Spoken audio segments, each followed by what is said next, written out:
বেসরকারি sponge iron কারখানায় ঝলসে মৃত্যু এক শ্রমিকের, গুরুতর আরও 7 জন। দুর্গাপুরের কমলপুরে বেসরকারি স্পঞ্জ আয়রন কারখানায় মঙ্গলবার রাতে কাজের সময় দুর্ঘটনা। মৃত শ্রমিক নবীন কুমার, তিনি বিহারের নাবাডা জেলার বাসিন্দা। গুরুতর জখম 7 শ্রমিক দুর্গাপুরের বিধাননগরে একটি মাল্টি সুপার স্পেশালিটি হাসপাতালে চিকিৎসাধীন। काम कर रहा था, काम करते समय हुआ है, समझे।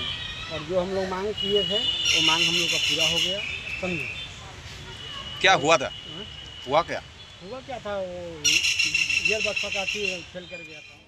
এই মৃত্যুতে কারখানার সুরক্ষা ব্যবস্থা এবং শ্রমিকদের আর্থিক সহায়তার দাবিতে সরব সিটু নেতারা।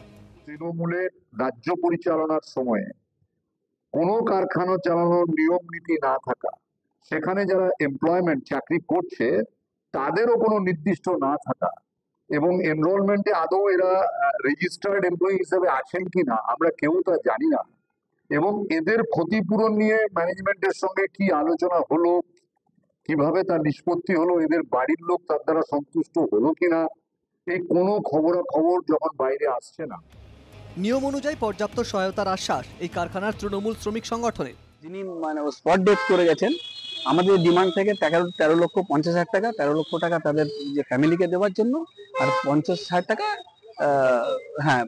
বার্নিং এর জন্য যেটা লাগে সেই ডিমান্ড আমরা থাকবে, সেটা নিয়ে আমরা যাব এবং সেটা আমরা আমাদের মতন আন্দোলনে গিয়ে আমরা এই দুর্ঘটনায় প্রশ্নে স্পঞ্জ আয়রন কারখানার সুরক্ষা ব্যবস্থা। দুর্গাপুর থেকে সাধন রুজের রিপোর্ট, এনকেটিভি বাংলা।